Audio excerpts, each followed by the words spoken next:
Welcome back to the Top 5 Show. My name is Chance Brown, and I will be your host today. And in a slight twist, I will also be your guest today. I mentioned when I launched season 3 of the podcast that we were going to do some different things. We're going to change up some format styles, and this is our first shot at it. So hopefully we don't screw it up. And we're going to be talking about choosing the right broker. And so as we've kind of discussed things here in the brokerage, as we kind of, if I'm out speaking or I'm out teaching or something, there's topics that come up. And when we think about how we could wrap a podcast episode around those, it just doesn't make a whole lot of sense to have a guest because it would just feel sort of contrived and like we were just trying to make it something that it really wasn't, make it bigger than it needed to be. And it just didn't feel right. And so we're going to do 2 episodes on choosing the right broker. We're going to do one today that's going to be specifically targeted for new licensees and just starting your career in real estate and what that looks like and what you need to think about when you're joining a broker then. And then we're also going to do an episode where we're talking about existing agents that go and are thinking about making a brokerage change. So 2 totally different things. Now, in both cases, I will preface the episode by saying everybody is different. Everybody's goals are different. What's going on in their head, what they're thinking about doing, all of those are different for everybody. And so this is not going to be an exhaustive list of you need to do this and this and this and this and this. This is going to be top 5 kind of guiding principles that over the last almost decade of recruiting agents, we have kind of discovered. And we can pull the thread on them and get really, really detailed, or we can just kind of touch on the big picture, what it looks like. And so we'll do a little bit of both in that and get into some of the details, but really this is just some guiding principles of things you need to think about if you're a brand new licensee and you're choosing your first broker. So with that, let's jump in, shall we? The first thing that I would like you to think about when you're choosing your very first broker is thinking about the long term. You are starting a business. You need to think of yourself as a business owner. So think about, if you go to business school or you go to get your MBA or whatever that looks like, and they've got you putting business plans together, right? And so those business plans may be a 5-year plan, a 10-year plan. If you look at some of the tech companies out there, Evernote put a 100-year plan together.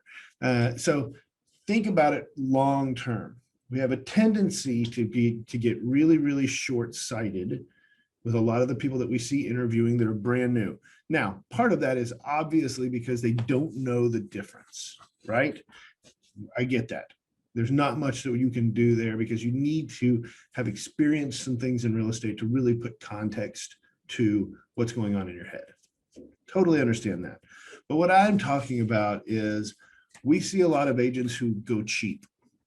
They want to go to the cheapest broker out there because they've just spent a bunch of money on licensing and they've just spent a bunch of money on education and whatever that looks like. And so they go cheap and they sacrifice quality for the sake of expense, right? Or they're not thinking about what their business is going to look like 5 years from now, 10 years from now. And so what I would say is look at some of the bigger agents in your area, some of the bigger, more successful, whether it's an individual agent because that's what you want, or it's a team because maybe you're thinking about in the long term, leveraging the power of teams. But don't just think about right now, I've got to have this because I need to make money or I need to do this or I need to do that. Think about it from a long-term standpoint, especially if you don't have any clients lined up. If you don't have any clients lined up or you're new to an area, maybe you don't have a sphere of influence, really you are playing the long game. Regardless of if you have a client right now, sure, there's some immediate needs that have to be met, and that's fine. There shouldn't be very many brokers who can't do that for you. But think about the things that you're going to need long-term, because ideally you're going to go to a broker and you're going to stay there. How long you're going to stay there, who knows? Some people stay at one broker their entire career. Some move quite often. When we get later into this episode, we'll talk about why that really doesn't terribly matter from a business standpoint, but it does matter from what you need in the beginning of your career standpoint. So first thing out of the gate is don't think small, think big and think long-term. It's a marathon, not a sprint. The second thing is ask questions that matter to you when you get into your interview. One of the things that we always find funny when we're interviewing new agents, there is a real estate school here in Houston, actually in the state of Texas, that they give agents a series of questions to ask in an interview. And so you know right out of the gate when it's happening because they'll sit down in the chair, they open up their notebook, and there's the list, and they just start going 1, 2, 3, 4. There are 34 questions on this list. 34. I'm going to let you get through 3 or 4 of them, and then I'm going to start asking questions. They ask questions like, well, how many listings does your brokerage have? It's a good question, but why does it matter? Like, why does it matter to you as an agent how many listings I have? And if you can't answer that question, then you shouldn't be asking it. It matters because maybe you want to work open houses. It matters because maybe you want to go to a brokerage who's got a bunch of organic leads coming through the door, depending on how they structure that. It matters maybe not at all to you whatsoever because you want to be a buyer's agent, but maybe that's important because buyer leads come through on listings. You need to know why the question is important before you ask it. So what I would rather you do is take a look at that list of 34 questions. If you get something like that from your real estate school, find the ones that matter the most to you, add the ones that you've been thinking about asking. There's really no right or wrong. And I can guarantee you that a office manager or recruiter or whoever it is that you're going to meet with at a brokerage is going to be impressed by the fact that you take time to ask good questions and not just go boilerplate. Here's the questions that I got off the internet, or here's the question that I got off this list from my real estate school, or whatever that looks like. Ask really good questions that matter to you. And don't be afraid when you're asking the question that matters to you to tell the recruiter why it matters to you. Like, that's going to give insight into who you are. It's going to help them better tailor whatever program they have to your needs. So just be real open and honest. Don't be nervous. This is your business. They need you more than you need them. Understand that. They want to recruit you more than you need them to recruit you. Make that distinction, go in there with confidence, and ask the questions that you feel are important to help you build your business. Your business. We'll talk about that in a minute. All right, but before we do that, let's get down to what really, really matters when we're talking about questions that we ask, which is point number 3 in our top 5 today. What does training and mentorship look like for new licensees? If there is nothing else that you ask that question. What does training and mentorship look like for new licensees? Because here's the fact of the matter. You may have been around real estate. You may have a parent who's been a realtor. You may have gone to the greatest real estate school in history. You still know nothing about doing real estate practically. It's not what HGTV makes it look like. It's not what your licensing school makes it look like, because at the end of the day, the licensing school is chartered by the state to teach what needs to be taught in order to pass a test. Now, I don't know what it's like if you're outside of the state of Texas, but here in the state of Texas, that means almost nothing that you're going to practically use other than the contracts class. I'll give them credit for that. The contracts class is a good one. So what do you need to be successful? You need a good mentor, you need good guidance, you need good education on how to do this. And to me, there's kind of two schools of thought on that. Number one is the art of real estate. And the number 2 is the science of real estate. So what the heck does that mean? So for lack of a better term, the art of real estate is the theoretical pieces behind how we do our business, right? It's the classroom training, if you will. It's you need to have this many touches with a prospect. You need to have a listing system, a buyer system. This is how we're going to market to people. It's the theoretical stuff that is based in practical application. Don't get me wrong, but it's not the actual hands in the dirt going out and doing it, right? So there's that element. Then there's an element of the science. And to me, the science looks like 2 big things. It looks like practicing in a safe environment and it looks like accountability. So let's talk about the practicing in a safe environment. The practicing in a safe environment is you're sitting around a room putting CMAs together on each other's houses, right? You're writing contracts for each other and then having somebody that's experienced look over them. It's having somebody that's there just to answer a question that is practice, that is good at real estate, that is there to help you. Maybe it's a shadowing thing. Some brokerages will have you go shadow an agent on a listing appointment. Some agents don't feel comfortable doing that. It's really neither here nor there. What about just role-playing listing appointments? What about role-playing scripting? What about prospecting together? Things like that. And so is there a structured plan around that? There should be.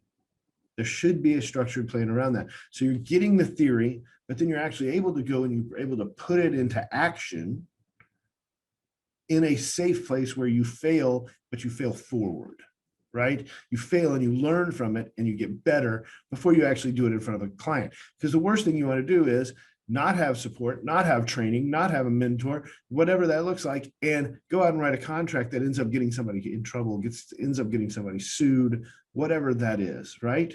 So we want to make sure that we're doing this in a safe environment. Now, the second part of that science piece is accountability.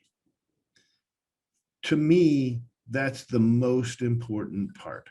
Listen, if you've never worked for yourself before, if you've never worked from home before, if you've never been, in charge of yourself and your activity, it's real easy not to work in this industry. It's real easy to look busy and accomplish nothing. It's real easy to get up in the morning and, you get the kids off to school, then you kind of pick up the house a little, and then you sit down and you get on Facebook or whatever social media that you like, and you kind of do a little, I'm going to comment here and like there, and then all of a sudden somebody calls and you get on the phone with them and you throw some laundry in the washing machine while you're on the phone with them. And then next thing you know, you're going to go to lunch with some friends. And then maybe you come home and you do a couple of prospecting calls, check in on some clients or whatever that looks like. And then next thing you know, people are coming home, the day's over. And really you have done almost nothing that's going to be revenue generating. And so the accountability piece is so important to keep you on track for the business part of the business. Getting up, clocking in, going to work, prospecting every single day, making sure that you're doing all the things you need to be successful in this business, whatever that looks like. Whatever that looks like, that's what you need to have. So that's where the mentor part comes in, or that's where a system of accountability comes in, or an accountability partner that's inside of a training group with you, whatever that looks like. Those are the key elements. Art, that's the theory. Science, that looks like accountability, and it looks like practical application in a safe environment. Does that make sense? I hope that helps kind of clarify my thoughts on what training and mentorship looks like, because I just think that that's super important. I mean, especially the accountability part, if you look at the real estate coaching world, right? You've got all these big coaches that do things. At the end of the day, each one of them has a different system. Each one of them has different thoughts on certain things. But at the end of the day, we're all doing the same thing. The big key to the coaching element is just like if you have a personal trainer at a gym, it's the accountability. It's holding you accountability to the goals. It's not letting you fail because they're so invested in your success. That's what you want out of a good brokerage training program. All right, now that we've gone through that, the next one, number 4, is what tools are provided. Now, let me preface this by saying this. As a broker who provides a lot of tools for his agents, in my opinion, none of them matter if you don't use them. And there are going to be tools that you're not going to use. And so I can sell you on why all the tools in the world are great, because they all are. Because as one of my coaches likes to say, everything works and nothing doesn't. So you use the tools and they'll work, but if they're not the right tool for you, it doesn't really matter, right? So think about this. People have a very hard time changing their minds. Look at any political argument on Facebook. Let's just talk about that for a second. You see, whatever happens that day in the news, somebody's got something to say, and then people go back and forth. And never in the history of anything on Facebook has anybody ever changed their mind, right? But I am a firm believer that in your first 2 years of being a realtor, you exist for one reason and one reason only, and that's to change the minds of your audience from what you used to do to what you do now. From if you were a teacher, from being a teacher to being the trusted real estate resource in their life. And that's not easy to do. And it takes time and it takes consistent, disciplined effort. And so when I look at tools specifically for new agents, the number one tool I'm looking for is a CRM. Does this brokerage provide their agents with a CRM? If you're not familiar with a CRM, it's client relationship management software. It's designed to automate messaging, automate tasks for you to pick up the phone and call, and just make sure that you're touching everybody in your sphere of influence and in your database on a regular basis. And I cannot tell you how important that is for retraining people's minds to think of you as the trusted real estate resource. When I first started in the industry, my brokerage did not provide a CRM, unfortunately, and I was too cheap to go buy one on my own. Going back to that talking point number one, I was not looking long-term. I was not making long-term investments in my business. I was thinking, I got to pay the rent, right?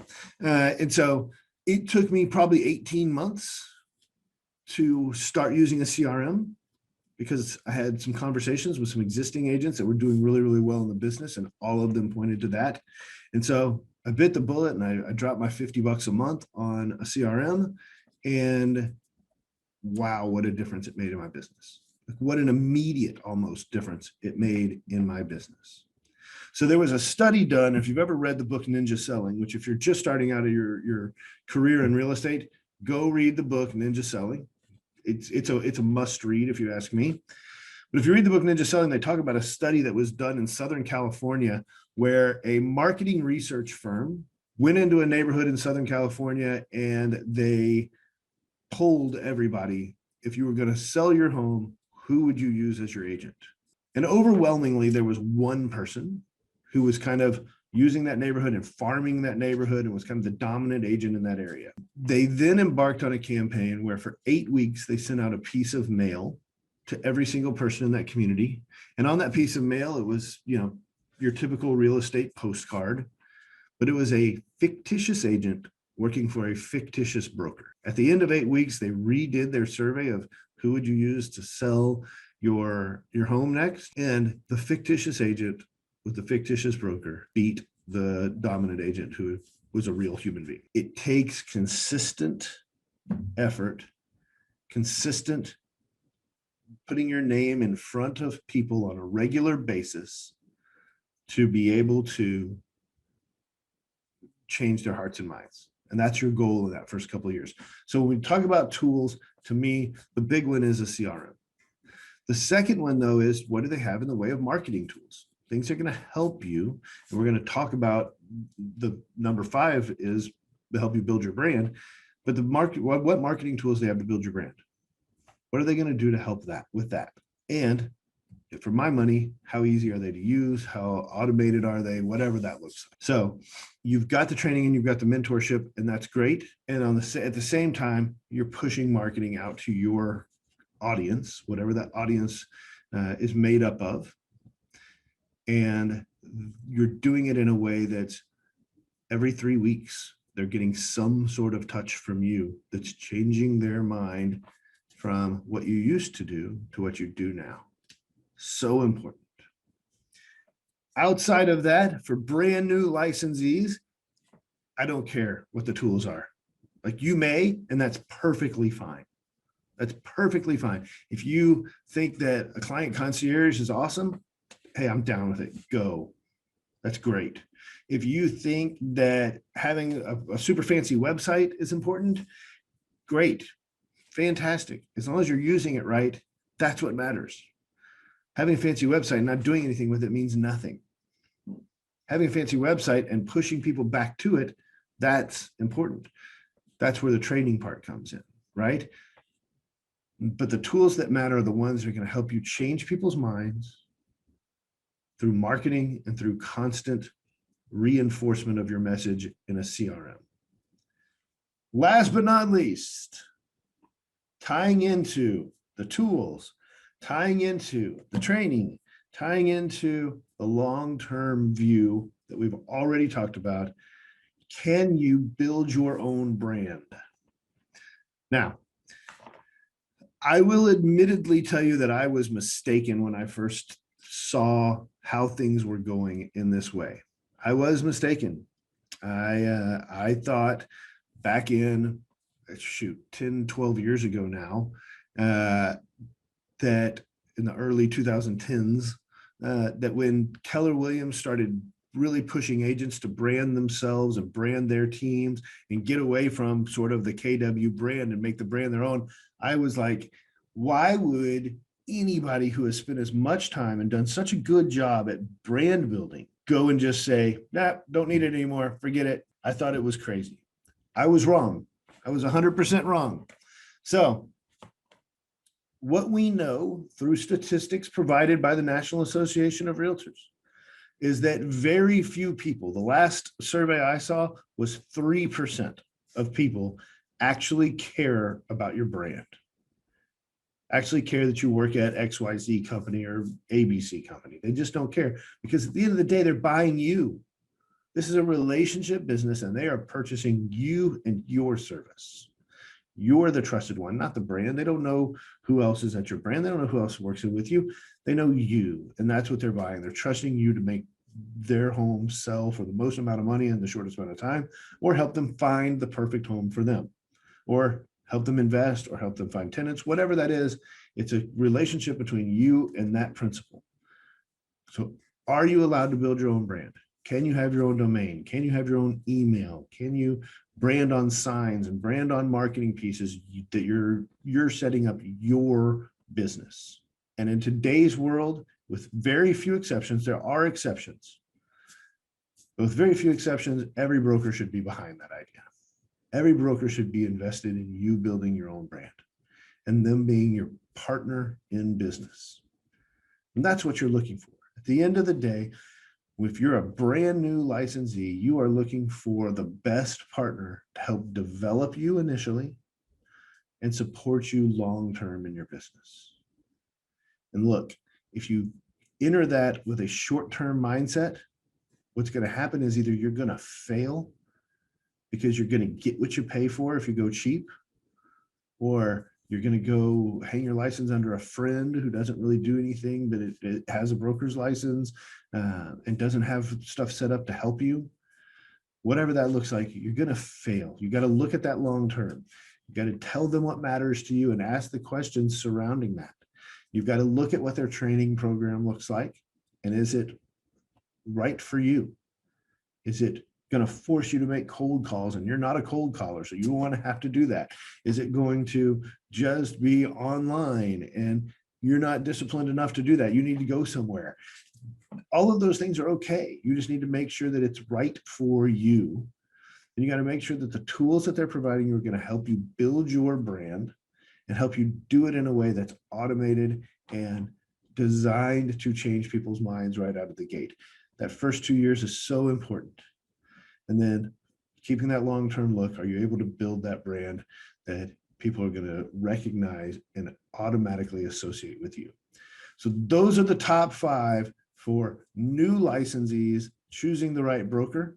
I hope that that gives you a little bit of guidance. Like I said before, there are a ton of different things that you could add to that list of top 5. There are a ton of different things that you could mix in there, depending on what your goals are, where you are, and what you're looking to do in real estate. But these are 5 things that we run into a lot here in our brokerage. And so I just wanted to kind of throw some light on those, and I hope that you found value in it.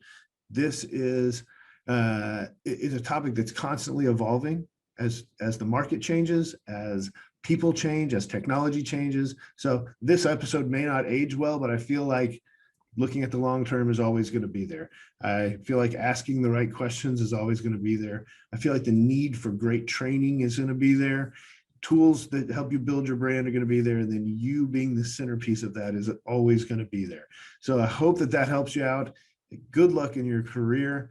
Thank you for taking time to watch this episode of Top 5 with Chance Brown. We'll be back with another episode still on this same topic, but for experienced agents soon. Hope you have a great day. Talk to you soon.